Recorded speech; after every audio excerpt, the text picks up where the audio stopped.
सम्राट अकबर शाह ने बहुत कोशिश की कि उसको खर्च की रकम ज्यादा दी जाए, लेकिन अंग्रेज उसे इसके बदले नीचा दिखाने की कोशिश करते रहे। वे अकबर शाह का अपमान करने लगे। इससे अकबर शाह और उसके साथियों में अंग्रेजों के लिए नफरत बढ़ने लगी। सन 1837 में अकबर शाह की मृत्यु हो गई। उसका बेटा बहादुर शाह अपने पिता के सिंहासन पर बैठा। सम्राट बहादुर शाह ने भी अपने खर्च की रकम को बढ़ाना चाहा, लेकिन उसे जवाब मिला, अगर आप अपने बचे खुचे अधिकार कंपनी को सौंप दें तो आपके खर्च की रकम बढ़ा दी जाएगी। लेकिन बहादुर शाह ने इसे नहीं माना। इससे जहां बहादुर शाह के दिल में अंग्रेजों के प्रति नफरत बढ़ी, वहीं अंग्रेज इस कोशिश में लग गए कि किसी तरह दिल्ली की बादशाहत को ही क्यों न खत्म कर दिया जाए। बहादुर शाह ने यह भी चाहा कि बेगम जीनत महल के पुत्र जवां बख्त को युवराज नियुक्त कर दिया जाए। बेगम जीनत महल एक योग्य बेगम थी। उनमें संगठन शक्ति बड़ी जबरदस्त थी, इसलिए अंग्रेज उनसे घबराते थे और उनकी कोई बात मानने के लिए तैयार न थे। जाहिर है कि बेगम जीनत महल के शहजादे जवां बख्त को वो कैसे युवराज बनने देते। बादशाह बहादुर शाह ने अपने शहजादों के दस्तखतों से अंग्रेजों को खत भिजवाया कि वे चाहते हैं कि शहजादे जवां बख्त को युवराज बना दिया जाए। इस पर अंग्रेजों ने एक नई चाल खेली।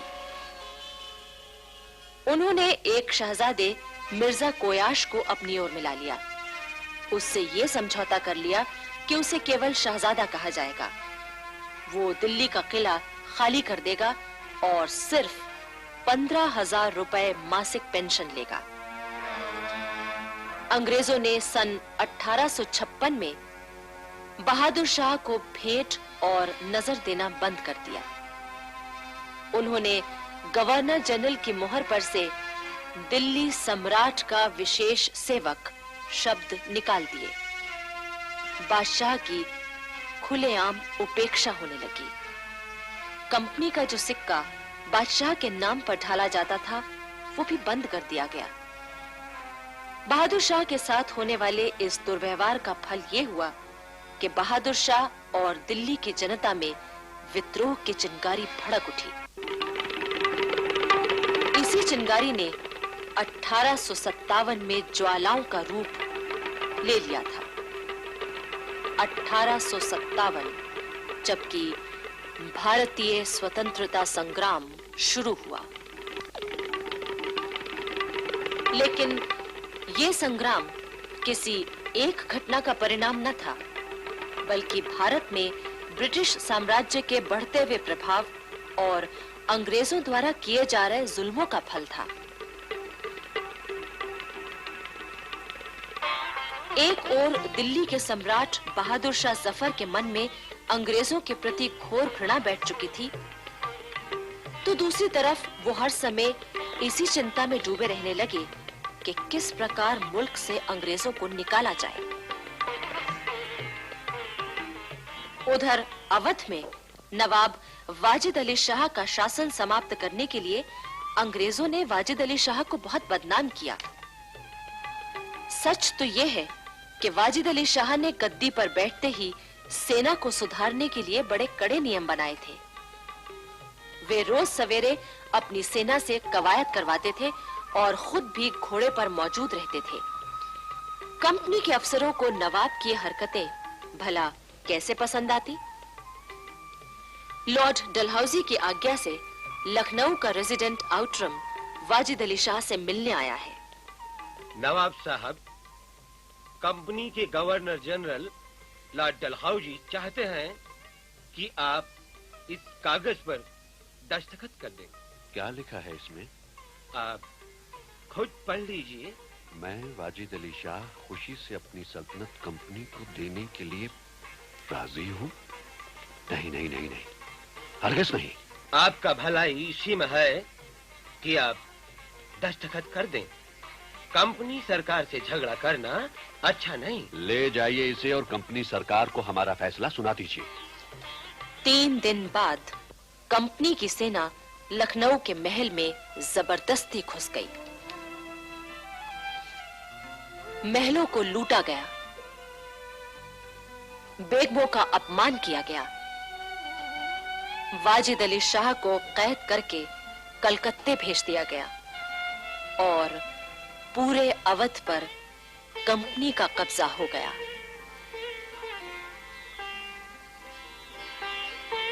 लॉर्ड डलहौजी की अपहरण नीति ने भी 1857 की क्रांति के बीज बोए थे। डलहौजी ने भारतीय नरेशों पर यह पाबंदी लगाई थी कि अगर उनके अपना पुत्र न हो तो वे कंपनी की मंजूरी के बिना किसी को गोद लेकर राज्य का उत्तराधिकारी नहीं बना सकते। अपनी इस नीति के जरिए डलहौजी ने किसी न किसी बहाने से बहुत सी रियासतों को कंपनी के अधिकार में ले लिया था। सतारा, पंजाब, नागपुर, सिक्किम, संबलपुर आदि रियासतें इसी तरह ली गईं। किंतु सबसे विस्फोटक स्थिति उत्पन्न हुई झांसी में। झांसी के राजा गंगाधर राव की मृत्यु 21 नवंबर 1853 को हुई। मृत्यु से पहले उन्होंने अपने ही कुल के एक बालक दामोदर राव को गोद लिया था और कंपनी को इसकी सूचना दी थी। लेकिन लॉर्ड डलहौजी तो झांसी को हड़पना चाहता था। 13 मार्च 1854 को एक ऐलान द्वारा झांसी की रियासत जबरदस्ती कंपनी के राज में मिला ली गई। झांसी की रानी लक्ष्मीबाई ने डलहौजी के आदेश का कड़ा विरोध किया। उधर दक्षिण में पेशवा बाजीराव के गोद लिए पुत्र नाना साहब के साथ भी कंपनी सरकार कुछ कम अन्याय न कर रही थी। इससे नाना साहब के दिल में अंग्रेजों के लिए घृणा पैदा हो गई। 1857 की स्वतंत्रता क्रांति का एक कारण यह भी था कि अंग्रेजों ने भारतीयों के धार्मिक मामलों में हस्तक्षेप करके लोगों को अपने खिलाफ कर लिया था। इससे चारों ओर असंतोष फैल चुका था। देश के तमाम वीर नेता विद्रोह के लिए तैयार थे। झांसी की रानी लक्ष्मीबाई, तात्या टोपे, बिहार केसरी बाबू कुंवर सिंह, नाना साहब पेशवा, सभी के दिल में क्रांति की आग सुलग चुकी थी। बहादुर शाह जफर ने देश के इन तमाम लोगों से संपर्क किया और क्रांति के लिए उन्हें तैयार किया। उधर बिठूर में नाना साहब के सलाहकार अजीमुल्लाह खान ने क्रांति के लिए एक गुप्त संगठन बनाया और इस तरह दिल्ली के बादशाह बहादुर शाह जफर के झंडे के नीचे मिलकर विद्रोह करने का निश्चय किया। इस विशाल गुप्त संगठन के लिए धन की कमी न थी। बैरकपुर से पेशावर तक और लखनऊ से सतारा तक हजारों राष्ट्रीय फकीर और साधु घूम-घूम कर एक-एक गांव और एक-एक पलटन में स्वतंत्रता संग्राम का प्रचार करने में जुट गए थे। उस समय क्रांति के 5 मुख्य केंद्र थे: दिल्ली, बिठूर, लखनऊ, कलकत्ता और सतारा। क्रांति के इस प्रचार में तमाशा, पवाड़ों, लावनियों और कठपुतलियों, नाटकों आदि का सहारा भी लिया गया। फकीर और साधु प्रचारकों को सवारी के लिए हाथी और मदद के लिए सिपाही दिए गए थे। सन 1857 के शुरू के दिनों में नाना साहब और अजीमुल्लाह खान तीर्थ यात्रा के बहाने बिठूर से निकले। नाना साहब का भाई बाला साहब भी उनके साथ था।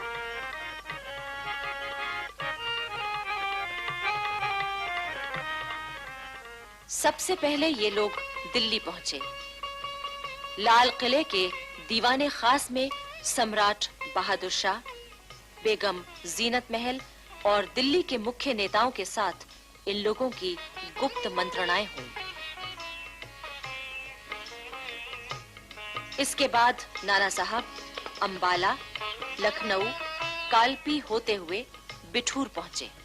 सन 1857 की क्रांति के लिए नेताओं ने अपने संगठन के 2 मुख्य चिन्ह तय किए थे, कमल का फूल और रोटी। कमल का फूल उन सब पलटनों में घुमाया जाता था जो इसमें शामिल थी।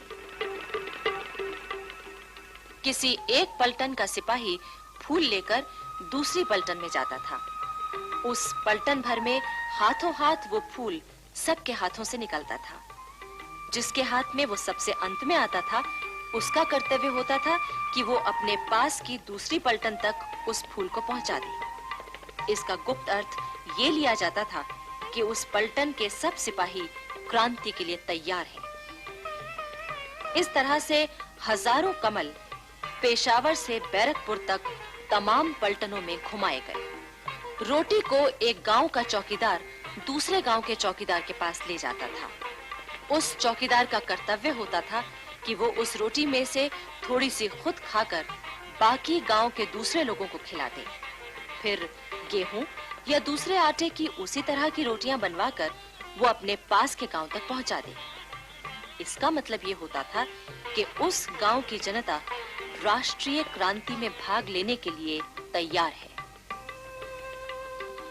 नाना साहब की यात्रा के दौरान ही सारे देश में क्रांति का दिन 31 मई तय किया गया था, किंतु इस तिथि की सूचना हर केंद्र के केवल मुख्य नेताओं को और हर पलटन के 3-3 अफसरों को दी गई थी। बाकी लोगों से कहा गया था कि वे अपने नेताओं के संकेत का इंतजार करें। उधर बैरकपुर छावनी में एक विस्फोटक घटना हुई। अरे पंडित जी, जरा अपना लोटा तो दे दो, पानी पीना है। मैं अपना लोटा कैसे दे सकता हूँ? अशुद्ध नहीं हो जाएगा। अरे अब जात पात का घमंड छोड़ो पंडित जी, तुम्हें शायद मालूम नहीं है, अब तो तुम्हें अपने दांतों से गाय और सुअर की चर्बी काटनी होगी। हाँ, क्या बकते हो? सही कह रहा हूँ पंडित जी। अब जो नए कारतूस बने हैं उनमें जानबूझकर ये दोनों चीजें लगाई जा रही हैं। हाँ, गाय और सुअर की चर्बी लगे कारतूसों ने उस समय की हिंदुस्तानी फौज में चिंगारी का काम किया।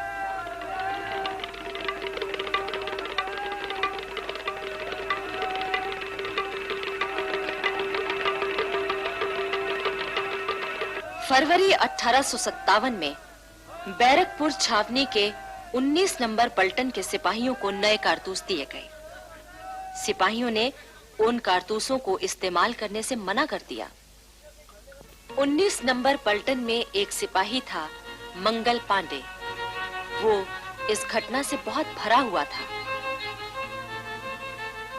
29 मार्च 1857 को पलटन को परेड मैदान पर बुलाया गया। अभी पलटन आकर खड़ी हुई ही थी कि अपनी भरी हुई बंदूक लेकर मंगल पांडे सामने कूद पड़ा और चिल्ला चिल्ला कर कहने लगा, भाइयों आओ, आप पीछे क्यों रहते हो? आओ, मैं आपको धर्म की सौगंध दिलाता हूँ। आजादी पुकार रही है कि हम फौरन अपने धोखेबाज दुश्मनों पर हमला बोल दें। रुकने का समय नहीं है।